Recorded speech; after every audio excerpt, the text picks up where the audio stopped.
Le agradezco a Luis Pasos, que en esta ocasión nos acompaña aquí en Mega Noticias, analista económico, para poder platicar acerca de todos estos temas, los programas sociales, la economía del país, las cuentas pendientes en los estados. Luis, qué gusto poderlo saludar. Hola, ¿Cómo está? Magda, mucho gusto en saludarte. Al contrario, qué bueno que nos acompañe hoy. A ver, hemos visto esta otra cara de la pandemia que también es brutal, la crisis económica. ¿Cuál es el balance que podríamos hacer en este momento del combate a la pobreza en un contexto como el que estamos atravesando actualmente, en donde hablamos de una caída del Producto Interno Bruto, tremenda? Además estamos hablando de desempleo. Bueno, en fin, ¿quién mejor que usted para podernos contar al respecto? Bueno, mira, definitivamente sería injusto echarle al gobierno toda la culpa de lo que está pasando ahora, como también sería injusto y falso decir que todo lo que está pasando ahora es producto de la pandemia y del COVID. Nosotros tenemos que hay países, por ejemplo, como China, que sigue creciendo, no ha dejado de crecer. La caída de la producción en Estados Unidos es menos de la mitad de la de México. Entonces, ¿qué tenemos? Que aquí, además del COVID, se han aunado las expectativas negativas de un gobierno que ha generado incertidumbre entre los inversionistas, que un día dice una cosa, otro día dice otra. El que habla de expropiar empresas, habla de regresar al monopolio del siglo pasado.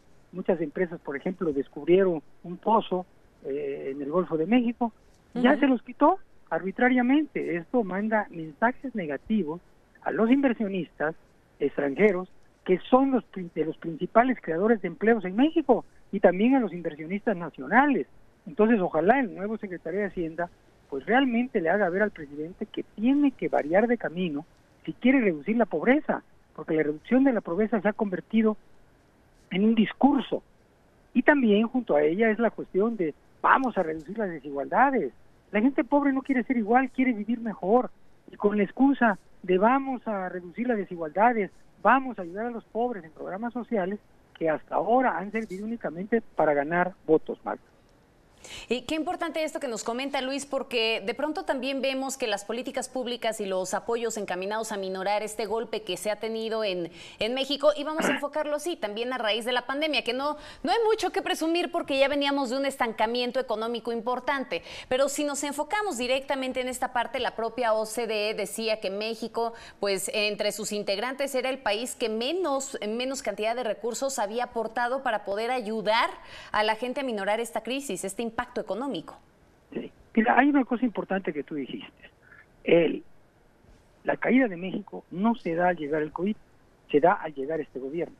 En el 2019, que todavía no había llegado el COVID hasta final de año, cayó la inversión en un 9-10%, cayó la producción en menos 3.3%, mientras otros países crecían. ¿Por qué?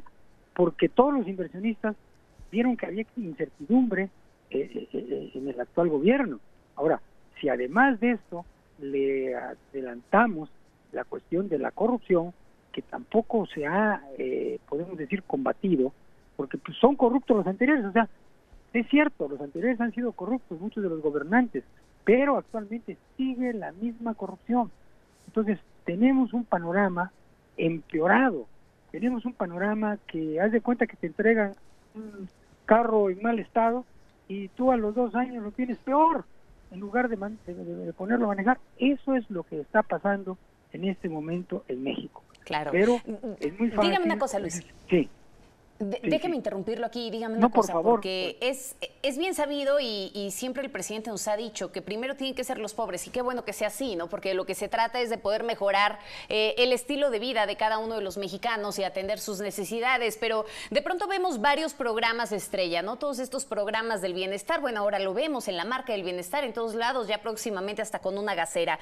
¿Verdaderamente están dando resultados? Escuchábamos apenas incluso la promesa de que la pensión universal termina incrementándose, ¿no? Y que de pronto vamos a llegar al final del sexenio del 2024 con una pensión universal que va a tener el doble de recursos de lo que actualmente se tiene. Aquí la pregunta de fondo es si están sirviendo para atacar todas las causas de fondo, si están sirviendo para atacar la pobreza, si están mejorando la educación, la salud, en fin.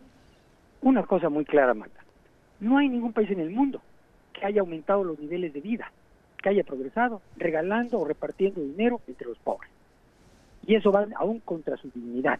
Lo que se tiene que hacer es crear las condiciones para que muchos pobres se vuelvan pequeños empresarios, que de ahí vienen la mayor parte de los pequeños empresarios, y también para que haya mucha inversión que los saque de la pobreza. Lo que necesitamos son empresarios en México, no regalos que los convierten en pedigueños y en que van a vivir de lo que le da el gobierno y no de lo que produce. Entonces, en ningún país del mundo, para no decirte México, ni en Venezuela, ni en Chile, ni en Corea del Norte, ni en China, en ningún país en donde el gobierno reparte dinero, se ha sacado a la gente de la pobreza. Ahora, se utiliza la pobreza. Hay gente que, como estaba yo haciendo un estudio sobre Marx, y decía una persona que estudiaba, dice, incentiva la envidia de los corazones, porque hay quienes dicen, pues yo voy a tener lo mismo que Carlos Slim. ¿Qué es lo que pasa según el índice de Gini de igualdad? En los países socialistas hay más igualdad, pero en la pobreza. La mayoría son igualmente pobres. Lo que la gente quiere es progresar. En el estado de Estados Unidos, en que hay más desigualdad, California, es donde trabaja la mitad de los ilegales mexicanos. Y gracias a las remesas que mandan a México, este país o este gobierno no ha tronado. Es lo que mantiene el tipo de cambio, es lo que mantiene un déficit menor al que debe haber. Entonces, estamos dependiendo de lo que mandan nuestros trabajadores de un país neoliberal para poder sostener un gobierno neosocialista que hasta la fecha no tan solo no ha compuesto lo negativo de los gobiernos anteriores, sino los ha empeorado. Híjole, qué fuerte esta parte que nos dice, ¿no? Que al final del día en los países socialistas sí tienen una mayor igualdad, pero de pobreza, caray. Es fuertísimo esto que nos comenta Luis, pero a ver, dígame una cosa, porque me parece que aquí también es importante analizar. Recientemente tuvimos un proceso electoral, ¿no? Fueron unas elecciones en las que vimos de todo, que estuvieron marcadas por la violencia y demás, pero en este punto es importante el poder analizar en qué condiciones se van a entregar esas entidades, en qué condiciones en materia económica y cuáles van a ser los retos que van a enfrentar los nuevos gobernadores. Sabemos que muchos de ellos serán morenistas. El hecho de pertenecer a este partido, de tener la venia del presidente, de poder tener la misma estructura de gobierno, ¿va a mejorar las condiciones en aquellas entidades que renovaron gobierno? Mira, mi esperanza es que el nuevo secretario de Hacienda le diga, convenza al presidente que su gobierno está en crisis, que no hay dinero para comprar las medicinas, pero sí hay dinero para hacer refinerías que no sirven para nada. Hay dinero para un Tren Maya que lo deberían de financiar los particulares. Entonces hay una descomposición del gasto. Ahora ya le quieren hacer al distribuidor de gas, siendo que el problema del gas es un precio internacional. Importamos el 70% del gas. Los repartidores, los distribuidores no tienen la culpa. Entonces se está cometiendo error tras error que está haciendo que sea cada vez más difícil no tan solo sacar de la pobreza a quienes están, sino que va a aumentar la pobreza. Hay mucha gente de clase media que está pasando a la pobreza, no tiene ingresos, en parte por el COVID y en parte porque no se están creando empleos en México. Dice que subió el último mes, pero si nosotros vemos los que se han creado, son muy pocos. ¿Y esto es por qué? Por esa expectativa negativa de este gobierno.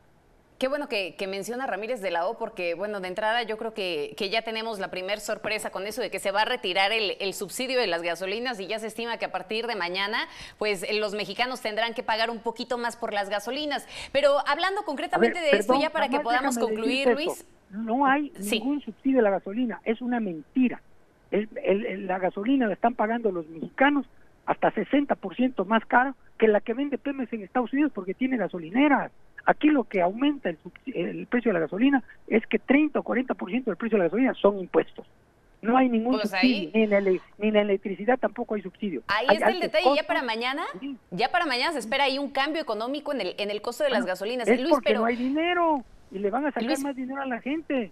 A eso quería llegar, porque finalmente sabemos que Rogelio Ramírez de la O va a llegar ahora a la Secretaría de Hacienda y va a enfrentar una serie de retos bien importantes y cosas pendientes que también dejó Arturo Herrera. ¿Cuál va a ser ese principal reto al que se va a enfrentar? ¿La recaudación? Mira, tenemos unos impuestos más altos que Estados Unidos, que los países escandinavos, que Canadá, que Singapur. Entonces, ¿qué? Él no puede decir vamos a aumentar impuestos. Ya no, lo que tiene que hacer es bajar el gasto, reorientar el gasto y realmente atacar la corrupción. Hace poco acabo de ver un video, llegan los soldados, están sacando el huachicoleo y los insultan y los soldados les piden por favor que se vayan. Están cometiendo un delito, los soldados los tienen que detener. Aquí tenemos que hacer respetar la ley, pero es la época ha habido una inseguridad, el triple que la de Calderón, 2.5 por arriba de la de Peña Nieto y 2 puntos arriba, el doble de la de Fox. Entonces, queremos paz, queremos seguridad, queremos menos impuestos. Y esto es lo que tiene que buscar el actual gobierno y el nuevo secretario de Hacienda, que venga a decirnos con que va a bajar los subsidios. No hay ningún subsidio. Al que estamos subsidiando son a Pemex, es a la CFE, en donde hay desvíos de recursos enormes y no se dice nada sobre eso. Sí, sobre eso absolutamente nada se dice y sin embargo terminamos pagando ahí los platos rotos al respecto de esta, pues de esta economía que sin duda nos mete todavía muchos sustos y que esperemos termine recuperándose ahora en este 2021. Luis, como siempre ha sido un gusto poder conversar con usted. Gracias, Magda, mucho gusto. Hasta luego.